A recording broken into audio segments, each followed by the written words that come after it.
viewer questions. We haven't had those in a while, and it's always great when we get them. This one is from Captain GT, and they spell Captain CAPT apostrophe N. That's really unique. As the Canadiens embark on a rebuild. Wow, what a big word that is, rebuild. Do you think Tyler Toffoli and or any other Canadiens players are untouchable? I already know the answer to this question. For Toffoli, no, I don't know. I would say, I think I've mentioned the show before, I wouldn't say nobody's untouchable. I mean, I'd be listening to offers for anybody. But Nick Suzuki's improved play recently, I think, has a lot to do with Tyler Toffoli coming back. They have a real good chemistry together. And I think, Tyler Toffoli's got a reasonable contract. He's a guy who can score goals. His team struggles to score goals. He plays well with Suzuki. So those two guys are two guys I'd be, moving forward, I'd be looking to keep those guys together. Tyler Toffoli did that Players Tribune story when he said one of the reasons he wanted to come to Montreal was after watching Nick Suzuki play, and to talk about what a great special player he was and how much fun it would be to play with him. So I think you can't trade everybody, and you got to keep some guys, and you got to move forward. You still got to try and score some goals. So if Tyler Toffoli wants to stay in Montreal and play with Nick Suzuki moving forward, I would look at keeping those two guys together. I think Toffoli, I don't think he wants to get out of Montreal. He has said he doesn't. His wife obviously enjoys being in Montreal. She's all over social media talking about how much she's loving and experiencing the city. So those two guys, I don't know if I'd say untouchable, but I would be hesitant to trade them.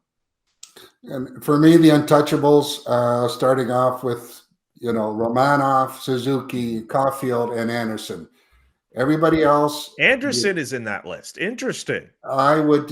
He's a type of character guy that I would have in my group. The rest, Toffoli, everybody else. I mean, you really have to entertain any type of consideration to change up the chemistry that they have in their room. And there's no better time to make deals when a player is playing well. And when you've got some guys that are doing great things or doing what they're supposed to do, and the management's able to change up their group to maybe what they feel complement, because I think we've seen not enough from the group that they have right now, and I really believe that they have to change up some big names. Easier said than done, but they have to really consider a lot of guys other than the four that I mentioned. Yeah, Rick, it's interesting you bring up Anderson's name too, because he's one of those, he cares. He's played like he really cares this season, and he gets upset when the team's losing, and he defends his teammates. And on a team that doesn't have a captain, I think that was one of the big mistakes right from the start of this season, is not naming a captain. I mean, Shea Weber can't be captain when he's sitting on his couch at home in Kelowna. But especially with Gallagher out of the lineup, he's become the voice of the locker room. Josh Anderson is a guy who, when he speaks, he's not afraid to tell it honestly, like, we didn't work hard. We need more guys working hard. He's become the voice of the locker room in the absence of Weber and also Brendan Gallagher. I don't think Weber was ever the voice of the locker room when it comes to talking to the media, but I think Anderson has shown that he cares, and he's a character guy, and he has leadership qualities in him. I'm kind of a hybrid between Stu and Rick, that I think Toffoli, Anderson, Suzuki are the three that you can't move. Those are players that they've been looking for a while, and you want to build around them. You also want to have the leadership that they've been able to bring and to help them out. And I thought for the longest time, Brendan Gallagher was going to be a player who would retire as a member of the Montreal Canadiens. But now I'm not too sure about that. I think maybe it's good to have him out there. Don't keep him as one of the players to build around. Instead, see what you can get back from him. But there will definitely need to be a lot of moves this offseason by Kent Hughes to put this team back to being somewhat competitive again.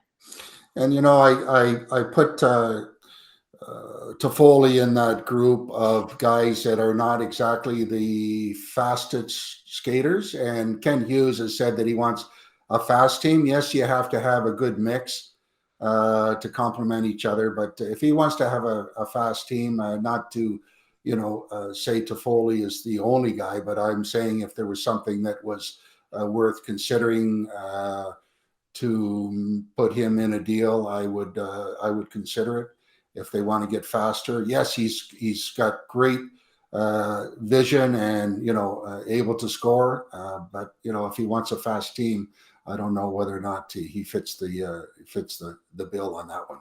Yeah, another name you mentioned too, Rick Romanov. I mean, he's been one of the very few positives on this team this season. He's their most improved player, I think. He's showing why the Canadiens selected him in the second round. He's getting more comfortable. He's getting more confident and getting a lot of ice time because of the injuries and that. So this has been, I think, a real big growing year for Romanov. And I think he's going to be a real solid defenseman for this team for a long time to come.